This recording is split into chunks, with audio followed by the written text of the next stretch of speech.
We've been looking in the book of Genesis over the life of Joseph, and here we are as things are about to unfold just as God had predicted, just as he had planned all along. You remember when Joseph was just a teenager, he had two dreams, and they represented that his family was going to one day come down and bow down before him.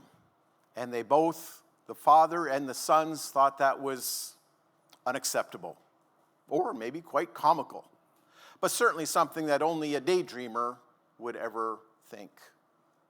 So he had those dreams, but then eventually he ended up being sold by his brothers. He ends up in Egypt, was in a fairly good position with the man who was in charge of the force, the police force, the army. He was a man of position and power. And Joseph served in his house. Falsely accused, finds himself in prison. And guess what?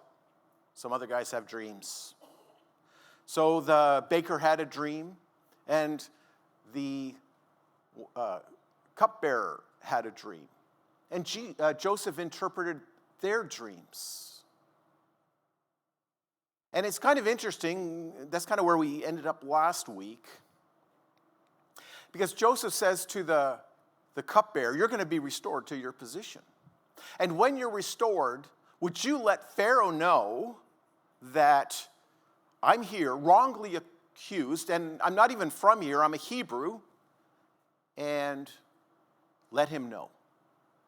I don't know what Joseph is thinking exactly. And it's probably, we find out, the cupbearer, it says forgot, and maybe partly it's because he didn't want to remember. Don't you think that may have been an odd conversation with Pharaoh? Here you are serving him again and saying, oh, by the way, Pharaoh, you remember when I was in jail? And Pharaoh, not that Pharaoh completely forgot, but who wants to remind him of something like that? It's like, yeah, you were. And why did you get out? I'm putting you back in jail, you know. So it would be an odd conversation, don't you think? You don't want to remind him of the bad stuff that happened in the past, even if it wasn't your fault. Maybe he was in jail because he did something wrong. But so he doesn't mention that.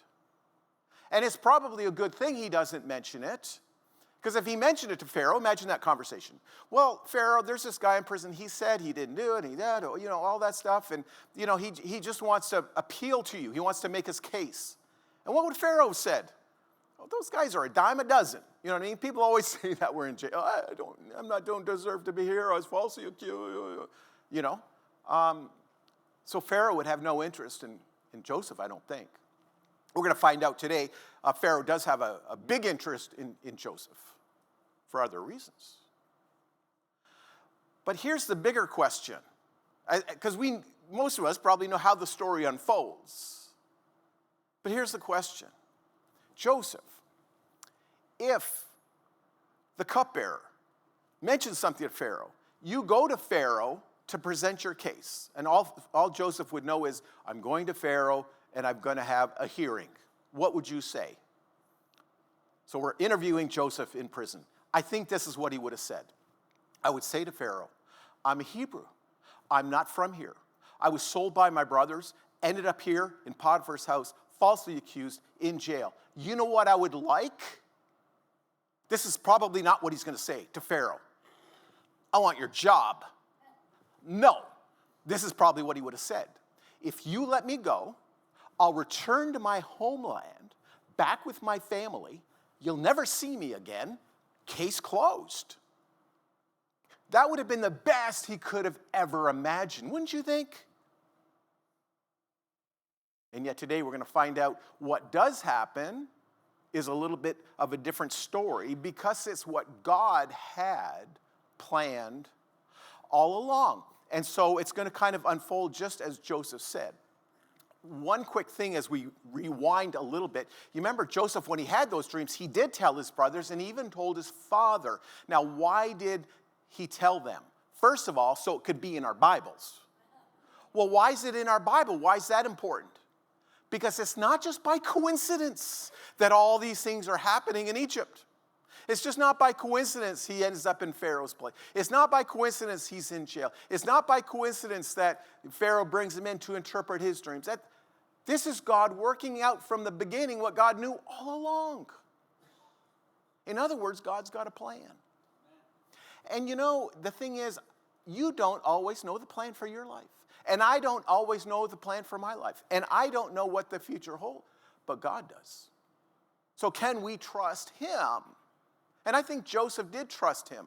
Joseph didn't give up. Even in jail, he was still faithful. He was still serving. He was still trying to be a guy of integrity, a guy who cares about others, a guy who takes his job seriously, and a guy who God could work through because he trusted in God. And so he is really, in the Old Testament, a great man of integrity. That's why in the book of Genesis covers more of his life than anybody else's life. Right? Abraham doesn't get as many chapters, and Isaac or Jacob, they don't get as many chapters. But things are unfolding for Joseph because we see how a man of integrity actually lives. So he's going to be lifted up and exalted. Lifted up and exalted. And that's the lesson, that's the story. That's the interpretation of all of the dreams. Joseph's going to be lifted up. The cupbearer was lifted up and he was restored to his position. The baker was lifted up and literally his head was lifted off. And it happened just like Joseph said. He knew the timing, 3 days, and these things were going to happen. Now, I don't know about you. I don't know if you ever thought of this before, but, you know, what happened to the cupbearer and what happened to the baker, completely different outcomes. But you know, both of those men, in 3 days, had to stand before a king. And to me, sometimes when I read the story, the greater blessing is the baker. Because Joseph said to him, in 3 days, you're going to be dead. Now, if somebody said that to you, what would you think? Better get myself ready. I need to figure out what's going to happen when I die.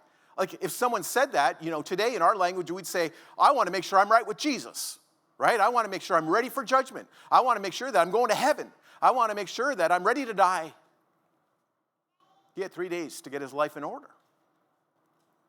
But sometimes when you get restored to that old position, it's just so easy to fall back into, well, this is my life. And I've got a pretty good life. You know, being the chief cupbearer, it's a pretty big deal. You know what I mean? And so you got some authority and some power and that as well. The Pharaoh really trusts you and he has confidence in you. And so guess what? You think you're all that. And maybe you're fairly well compensated. So, you know, life is going well. And when life goes well, a lot of people don't think anything about God. And they don't think anything about their death. They're just too young to die. And yet we've all known people that have died at a young age, sometimes from cancer, sometimes from an accident, sometimes from a medical condition, sometimes they're murdered.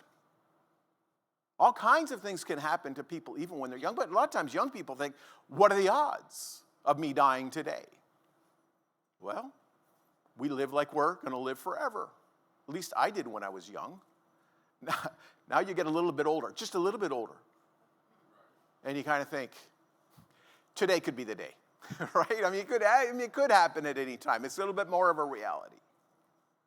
So let's see what happens as this story unfolds with Joseph and Pharaoh.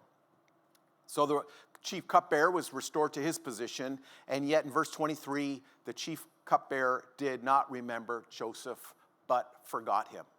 So Joseph is in jail for another 2 years thinking, is today going to be the day that the cupbearer remembers me and actually says something to Pharaoh and I can actually say something to Pharaoh and maybe I'll be able to get out of here.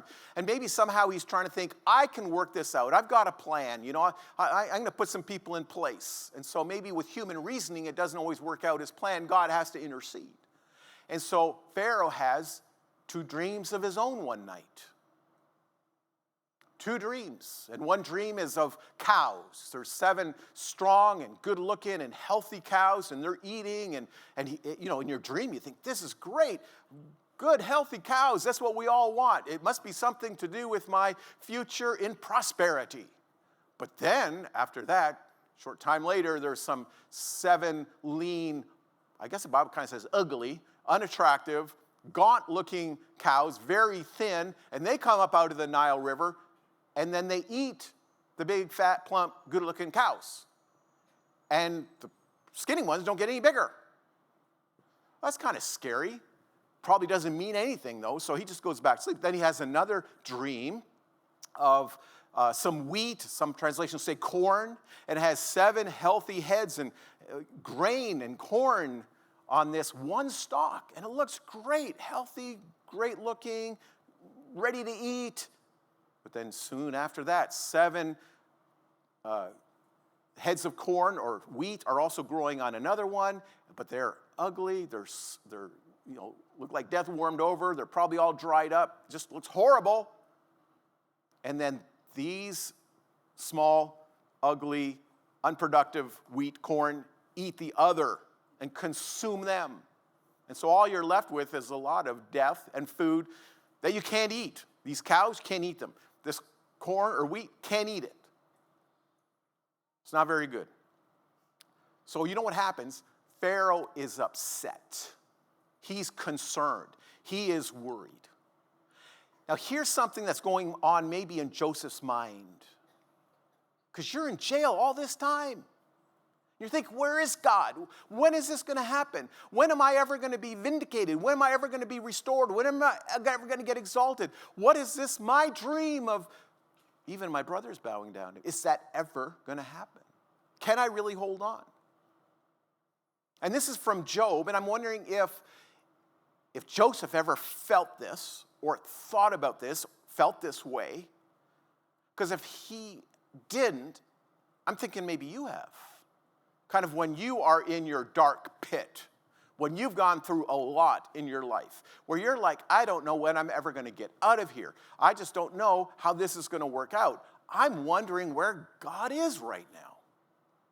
And Job went through that in his life. We're not going to go through the whole story, but this is what he says to his friends about his suffering. And now he's talking about God. I wish I could have a conversation with God. I wish I could sit down with him, because I'd like to ask some questions and maybe even give him a little piece of my mind. But you wouldn't really say it just like that if you're thinking about talking about God.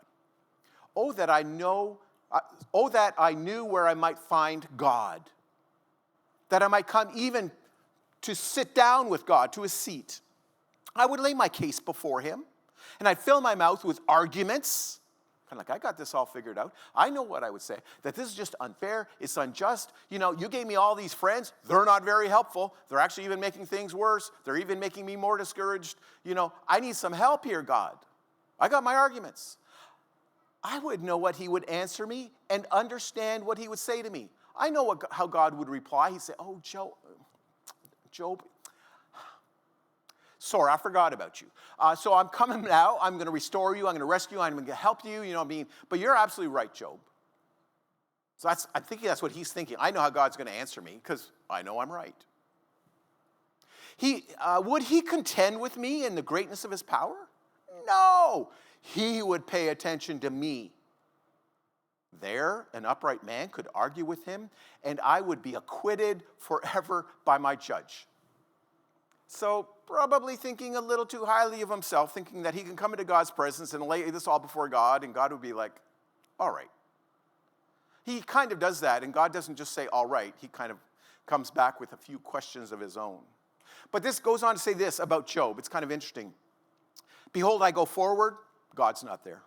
And I go backward, I do not perceive the Lord. And on the left, when he's working, I do not behold him.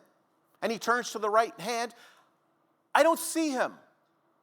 Now, do you ever feel like that? It's kind of like, here I am, stuck in this jail.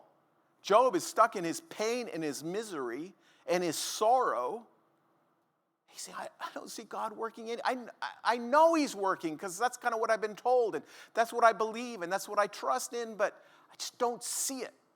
In a way, he's saying, I know he's working, but I wish I could see what's going on. I wish I could see the light at the end of the tunnel. I wish I could see the deliverance. I wish at least I could see, when is this going to stop? When is my pain going to stop? Or when am I going to be free from this? But God knows the way I take. And when God has tried me, I shall come out as gold. My foot has held fast to his steps. I have kept his way, and I have not turned aside. I have not departed from the commandment of his lips. I have treasured the word of his mouth more than my portion of food. Now, that's where his faith comes in. God knows. He knows what I'm going through right now, but he also knows the future. He's already got it planned out. And maybe some of the difficulties and challenges and trials are happening to me to make me a better person. Now, if Joseph had become the prime minister of Egypt at 17 years old when he first got to Egypt, he may have been a different person. Now he's 30 years old. He's learned a lot. What has he learned? He's learned about suffering. He's learned about pain. He's learned about disappointment. He's learned about being lonely. He's learned about missing people that he loves, like his family and his father and his land and his freedom. He's learned to be humble. He's learned to serve. He's learned to care. And he's learned to trust in God. And that's kind of the story of his life, that he continues to persevere and he continues to be faithful.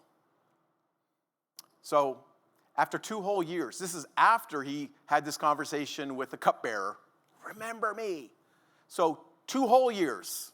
It wasn't 2 partial years, just kind of saying, it's like, oh no, he's just exaggerating. It seemed like 2 years. It was probably like 3 days. No, it was over 2 years. That here he is waiting, and Pharaoh had his dream at the Nile. Had his dream of these cows, of this grain, and he wants to know, what does it mean? In the morning, Pharaoh woke up, his spirit troubled. He was very concerned. He was very upset.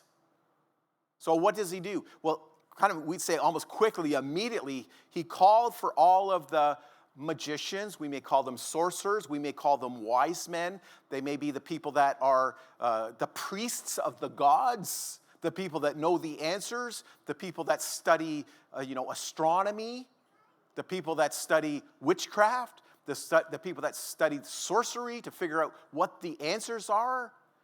At this point, maybe Pharaoh's believing that he's had these dreams from the gods. And also remember that even Pharaoh himself considers himself a god. He wants to know the answers. But they didn't know. No one could interpret the dream, which is kind of interesting because at least they're honest. You think somebody would have made up a story or something like that, but maybe some other people have done that and they also had their necks separated from their bodies. So I don't know, but there's no one to interpret. And then guess what happens?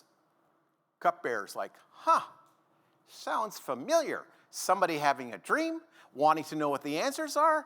I know a guy. Right? So now we're going to, let me tell Pharaoh. There's a guy that was in the prison. He could interpret the dreams. That's what he did for us.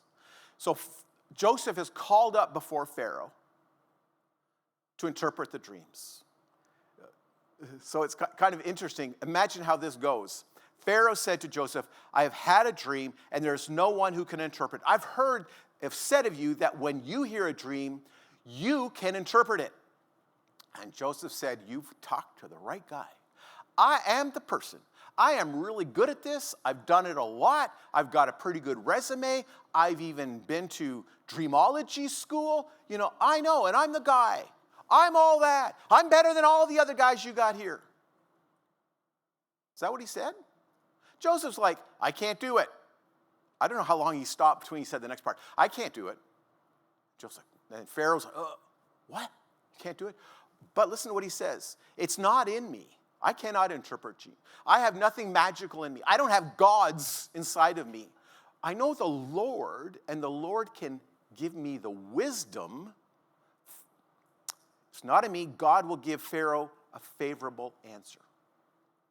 It's God that's going to work. It's not me. I'm just going to let God work through me.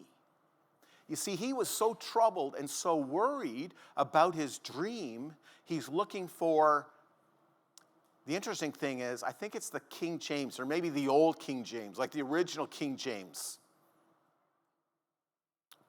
which is actually a pretty good translation of the word, because you know what the word is. God will give Pharaoh a shalom. Now, shalom, Hebrew, right? The Jews today still say shalom, which means peace, kind of wholeness. Like, peace is not just saying, hey, man, I hope your day goes well. Peace is like on the inside, that you have peace in your heart. You have peace in your mind. You don't have to be worried. You don't have to be upset. You don't have to be all out of control. You don't have to let this keep you up all night. You can have peace. You can have rest. God will give you peace through the interpretation of and this is before Pharaoh even told him what the dream was. What does that say about Joseph? Could we be so bold? Somebody says, hey, I'm going through a real hard time, and we say, I know God can help you. It's like, you don't even know what the problem is yet. How do you know that?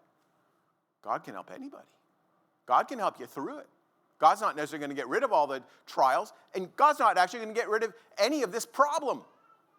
But if he tells us what the problem is, maybe there's something we can do about it. You can have a peaceable answer from God. So could you imagine Pharaoh tells Joseph the dream, and Joseph says, wow, that's a little bit too much for me and God. Like, I thought God could, and I didn't know what it was, and so you're out of luck. I'm out of words. I don't know. But he was fully confident that God is going to reveal the meaning of the dream. And so he told him the dream. And Joseph said, well, what that means is they're both two dreams, both mean the same thing. You got 7 years of one thing and 7 years of the other. 7 years of bounty, fullness, much harvest, more than you can handle. And as we read through the narrative, we find out that it was even beyond counting how much we have of either wheat or corn, the produce. There's so much, it's immeasurable. That's how much they had. And the interesting thing is, during those years, Joseph came up with a plan. And we'll talk about that in a minute. So Joseph is able to interpret the dream, help Pharaoh understand what the meaning is. Now, this is verse 33. Now, therefore, let Pharaoh select a discerning and a wise man.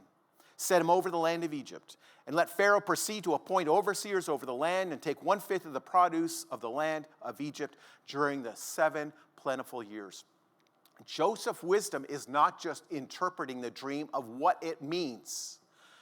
His wisdom comes in, this is what you need to do now. This is what you do with the information.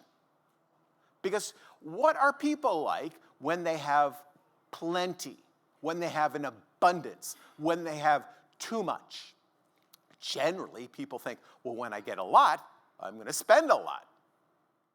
Or when I get a lot, maybe I'm going to give it away to people.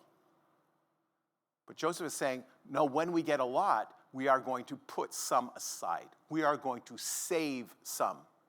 So he basically taxes the people 20%. What do you think of that? It's like, whoo, I'd love to be 20% tax bracket, which would cover state taxes, national taxes, income taxes, land taxes, sales taxes. You're getting charged a lot more than 20%, right? You with me on that? But the thing is, everybody's producing a lot more. So it's like today in our money market. If you were making $30,000 a year, every year, and all of a sudden there was 7 years of abundance, and during those years you made $100,000 a year, and somebody said, you need to give us 20%. Well, now you're only making 80 compared to a couple of years ago when you were making 30. Are you still going to be happy with your 80,000, right? Would that make sense? So the people aren't going to be complaining. It's like, I'm still making a lot more even after I've been taxed. But that's his plan.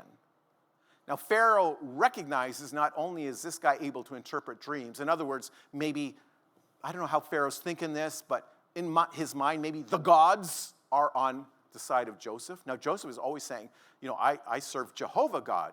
I believe that Joseph has been told clearly when he was at home with his father Jacob about a covenant, a promise that was made to Abraham, that through you, the nations of the earth will be blessed. Through you, your seed will continue. Through you, you'll receive a land. Through you, there's a promise and a covenant of God. And so Joseph never gave up on God all that time, and he still spoke of God even to Pharaoh. And so now Joseph is going to be over everything in Egypt. Because look at the question that comes out of Pharaoh's mouth. This proposal pleased Pharaoh and all of his servants, which is kind of interesting. All of the servants are happy that we're going to choose somebody. Yeah, that'd be great. We're going to choose somebody who's wise, discerning, able to manage this project, able to carry this through, make sure that, 7 years of famine, we're going to have enough. That's a lot of responsibility. So they were all happy with what Joseph said. And who's Joseph again? He's a Hebrew who's been rejected by his own brothers, or we could even say the family, who basically has just been in jail for a few years, and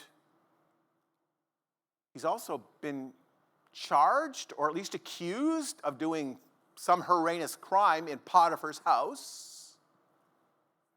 We're going to give him the position. What do you think of that? You're going to do what? We don't even know this guy.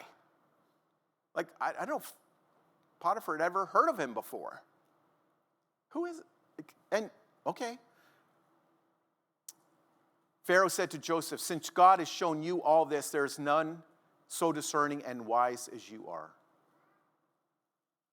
So they're going to put Joseph in charge.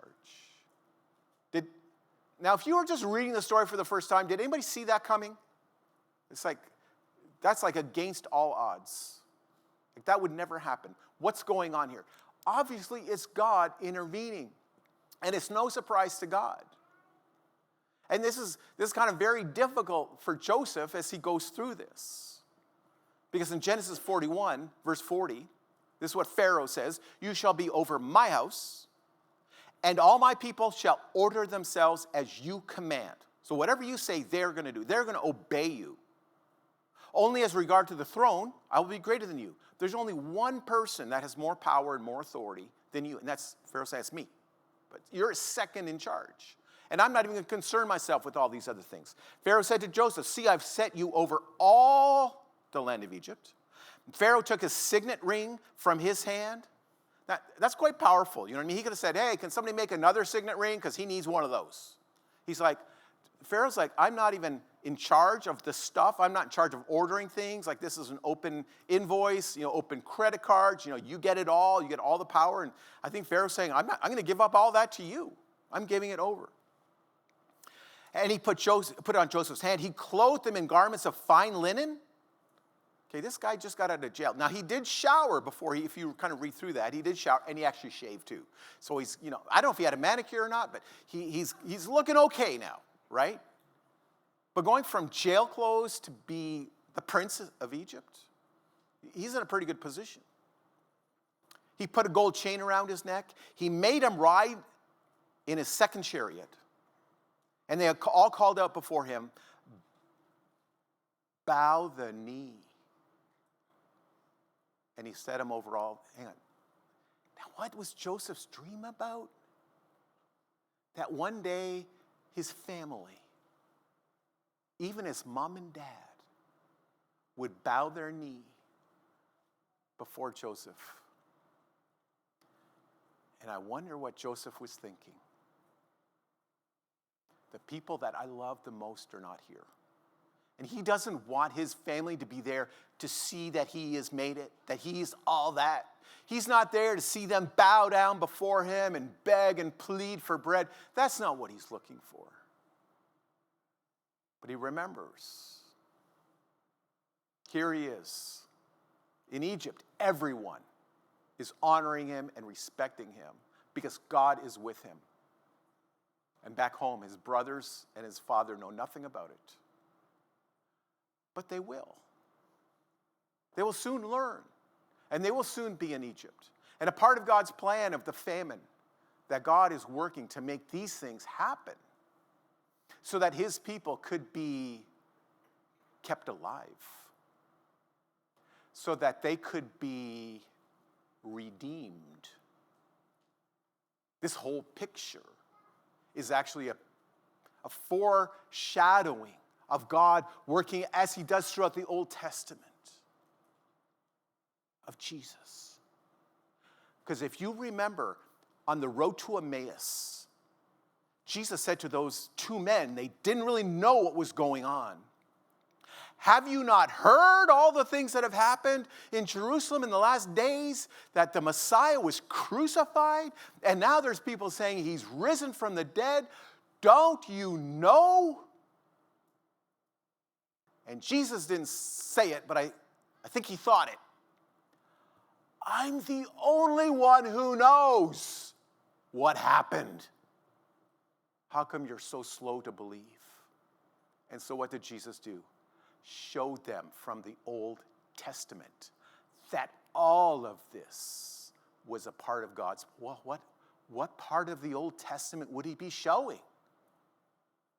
Well, maybe showing the covenant to Abraham and to Isaac and Jacob.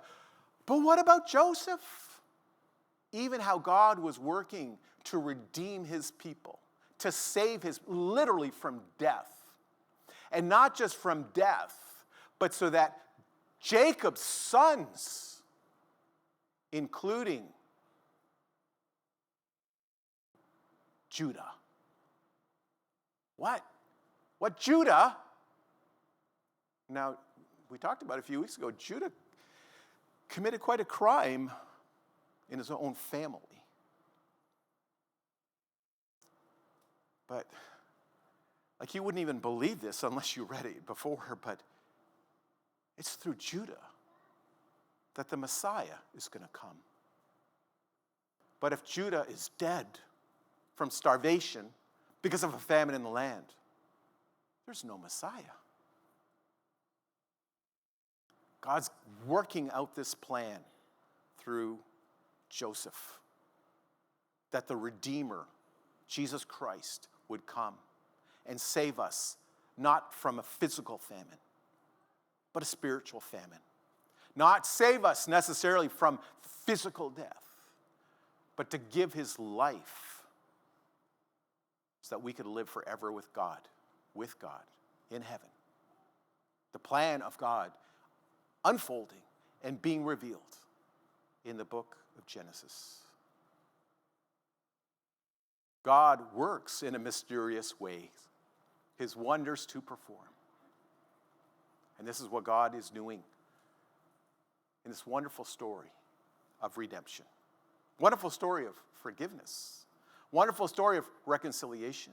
A wonderful story of life. And this is what Jesus has to offer us. If we can help you, encourage you, be a blessing to you today, if today you want to become a Christian, say, I'm going to surrender my life. I want to be like Joseph and just say, I want to turn my life over to God and trust him every day. The decisions I make, the way I live, the way I act. I want to be forgiven of my past. I want a new and a bright and a powerful future. You can have that through the Holy Spirit living in you.